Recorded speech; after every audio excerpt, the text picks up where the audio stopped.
तक चर्चा को लेकर खास शोध आपको दिखाते हैं, मुरैना से ग्राउंड रिपोर्ट दिखाते हैं।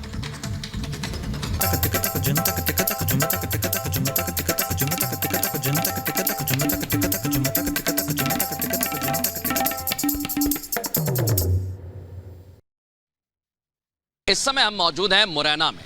मुरैना का इतिहास गजब कर रहा है। यहाँ की सियासी फिजा में इस समय चुनावों की भी रौनक नजर आ रही है और साथ ही साथ त्योहारों की भी रौनक नजर आ रही है। लेकिन चुनाव को लेकर लोगों के मन में क्या है, जहन में क्या है, कुछ लोग हमारे साथ मौजूद हैं, बात करने की कोशिश करेंगे।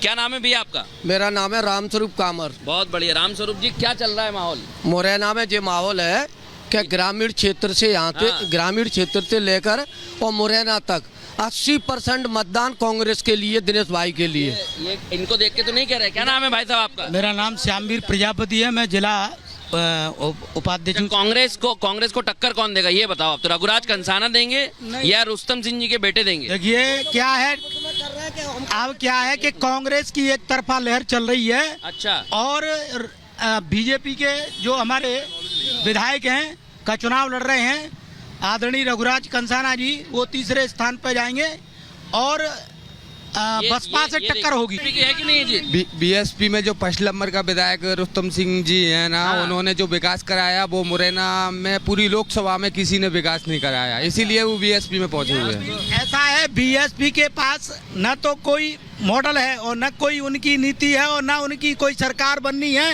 इक्का दुक्का विधायक बन जाता है, उससे कुछ होने जाने वाला। अच्छा, बीएसपी और कांग्रेस की चर्चा चल रही है। भैया पान खिला रहे हैं आप लोगों को, और क्या आपको लग रहा है चुनावी माहौल क्या है? चुनावी माहौल तो अच्छा है। अभी लगता की वजह से भी दवा हुआ थोड़ा। अच्छा। हाँ। तो क्या लग रहा है? कुछ कह रहे हैं बीएसपी, कुछ कह रहे हैं कांग्रेस। नहीं, अभी तो त्रिकोणीय संघर्ष है। त्रिकोणीय मुकाबले की यहाँ पर बात हो रही है। कुछ और लोग भी हमारे साथ मौजूद रहेंगे, हम उनसे बात करने की कोशिश करेंगे। एक और भाई साहब आ गए। हाँ जी, बताइए क्या माहौल है? यहाँ कांग्रेस में माहौल है 8 सीटों पे। 8 सीटों पे? 8 सीटों पे 0 बेटा। नरेंद्र सिंह तोमर को भी हराएंगे, जो केंद्रीय मंत्री। मैं ये क्या कह रहा हूँ, कांग्रेस के प्रति लहर किस लिए है? जनता महंगाई, भ्रष्टाचार और बेरोजगारी से भयंकर त्रस्त है। ठीक है। कितना भी कोई पट्टी पड़ा ले, उसके बावजूद वोट कांग्रेस को दे। आपको लगता है कि कंटिन्यू होगी तो बेहतर विकास होगा? और विकास होगा, क्योंकि जो योजनाएं अभी लागू हुई है, आगे अगर सरकार आएगी तो लागू होगी, नहीं तो सब काम रुक जाएंगे। दूसरी सरकार आई तो। अच्छा। केंद्र में अलग, यहाँ अलग होगी तो काम कोई होंगे थोड़े। डबल इंजन लगना चाहिए। डबल इंजन लगना चाहिए। और आपके गांव में और लोग क्या कहते हैं, महिलाएं क्या कहती हैं? इधर बताइए कैमरे पे। क्या कहती हैं? भैया को देंगे वोट, भैया जीतेगा हमारा। अच्छा। हाँ, फिर जीतेंगे? फिर जीतेंगे। तो ये देखिए, ये कह रही है कि मोदी भैया एक बार फिर चुनावी मैदान में आएंगे। तो देखिए, मुकाबला ऐसा कड़ा है कि लोग हमें यहाँ पर मिले हैं। अब एक भाई साहब मिल गए, ये कह रहे हैं कांग्रेस जीतेगी, ये कह रहे हैं बीजेपी जीतेगी। पूछ लेते हैं, भैया दिनेश गुर्जर क्यों जीतेंगे ये बताओ पहले आप। दिनेश गुर्जर इसलिए जीतेंगे क्योंकि वो एक ईमानदार नेता है। अच्छा। हाँ, और स्वच्छ छवि है उनकी। स्वच्छ छवि। अभी जो बीजेपी से लड़ रहे हैं, रघुराज कंसाना की स्वच्छ छवि नहीं है क्या? रघुराज कंसाना जीतेंगे, बिल्कुल स्वच्छ छवि है उनकी। ये लो, इनकी भी स्वच्छ है। अच्छा, स्वच्छ छवि है। वो हमने 2018 में विधायक चुने थे। हाँ। वो बिछ गए। वो किस चीज के स्वच्छ छवि? वो तो बिकाऊ है।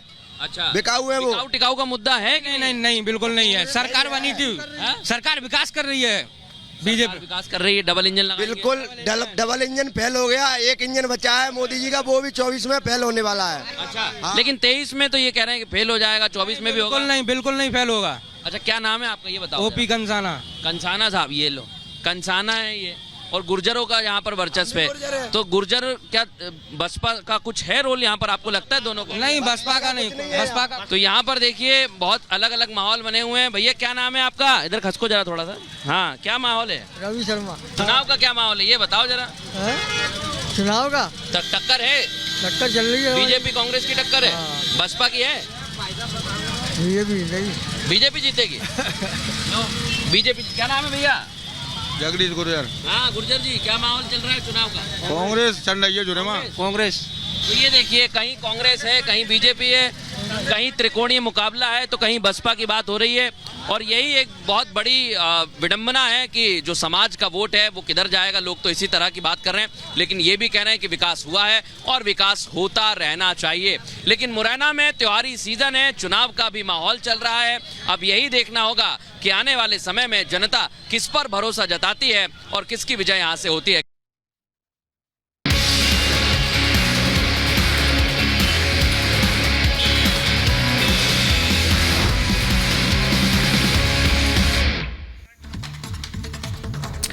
मध्य प्रदेश में चुनावी सरगर्मियां हैं। नरेंद्र सिंह तोमर ने बीजेपी की जीत का दावा किया। एमपी में बीजेपी बनाएगी पूर्ण बहुमत की सरकार। सरकार ने किसानों के लिए बहुत काम किए हैं, ये तमाम बातें उन्होंने कही हैं। और साथ ही साथ महादेव ऐप को लेकर भी उन्होंने कहा है। मध्य प्रदेश के विधानसभा चुनाव में बीजेपी ने कई केंद्रीय मंत्रियों और सांसदों को टिकट दी है, जिनमें केंद्रीय कृषि मंत्री नरेंद्र सिंह तोमर भी शामिल है। रिपब्लिक भारत के साथ बातचीत में नरेंद्र सिंह तोमर ने मध्य प्रदेश में एक बार फिर बीजेपी की जीत का दावा किया है। और इस समय केंद्रीय कृषि मंत्री नरेंद्र सिंह तोमर मैदान में उतरे हुए हैं। बड़ी जिम्मेदारी उनके कंधों पर है, नीम की छांव और छोटी छोटी गलियां गांव की। नरेंद्र सिंह जी, ये किस तरह का आप चुनाव देख रहे हैं अपने हिसाब से? नहीं, चुनाव बहुत अच्छा है। ग्रामीण क्षेत्र का परिवेश ऐसा ही होता है और ग्रामीण क्षेत्र में चुनाव लड़ना और चुनाव लड़ाना दोनों का अपना एक अनुभव भी है और एक आनंद भी है।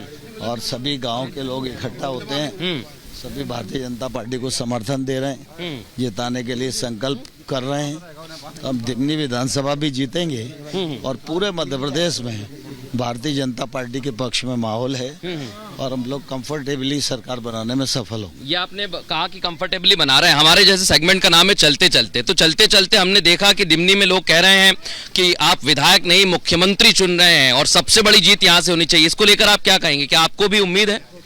नहीं, जीत तो बड़ी होनी ही चाहिए, लेकिन जहाँ तक मुख्यमंत्री का सवाल है वो उस दौड़ में और रेस में मैं नहीं हूँ। लेकिन ये जो चर्चा है हमारी चलते चलते नरेंद्र सिंह तोमर जी के साथ, अब हम आगे विधानसभा में और आगे की तरफ जाएंगे। इसी तरह से लोग उनका स्वागत कर रहे हैं। लेकिन हमारा तो ये तस्वीर आप देख रहे हैं, लोगों से मिल रहे हैं और ये सफर जो है यहाँ पर खत्म नहीं होगा। आपने कहा कि उम्मीद और अपेक्षाएं नहीं होती हैं, लेकिन इस बार कई सारे चेहरे मैदान में उतरे नरेंद्र सिंह जी, तो उनको लेकर आपका क्या कहना है? नहीं, सब भाजपा में सामूहिक नेतृत्व है, भाजपा में कोई कंट्रोवर्सी नहीं है। सब लोग मिलकर चुनाव लड़ रहे हैं और सब लोग मिलकर चुनाव जीतेंगे। और एक तस्वीर हम देख रहे हैं, जब मध्य प्रदेश की बात आती है, विशेष तौर पर ग्वालियर संभाग की, ग्वालियर चंबल में आपको क्या उम्मीद लग रही है? क्या आपको मैदान में उतारकर बीजेपी ने ये कोशिश की है कि हाँ पूरी सीटों को सेट किया जाए और यहाँ से एक बड़ी लीड ली जाए? ग्वालियर चंबल में सबसे अधिक सीटें भारतीय जनता पार्टी जीतेगी। नरेंद्र सिंह जी, एक और सवाल है मेरा, क्योंकि विरोधी पक्ष जो है वो तरह तरह के गंभीर आरोप लगाता है, लेकिन जब आप लोग राम मंदिर के पोस्टर लगा देते हैं, मध्य प्रदेश के चुनाव में बड़े चर्चा का विषय रहा है, उसको लेकर क्या कहना है आपका? नहीं, राम मंदिर से किसी को परहेज क्यों होना चाहिए? राम भगवान हमारी आस्था का केंद्र है, हम उनकी पूजा कर सकते हैं, अर्चना कर सकते हैं और उनके पोस्टर लगा सकते हैं, इसमें किसी को क्या आपत्ति? लेकिन उनका कहना है कि आप पोस्टर लगा के उसका फायदा उठाना चाहते हैं। नहीं, हम फायदा नहीं उठाते। भगवान राम हमारे लिए कभी वोट का और राजनीति का विषय नहीं रहे।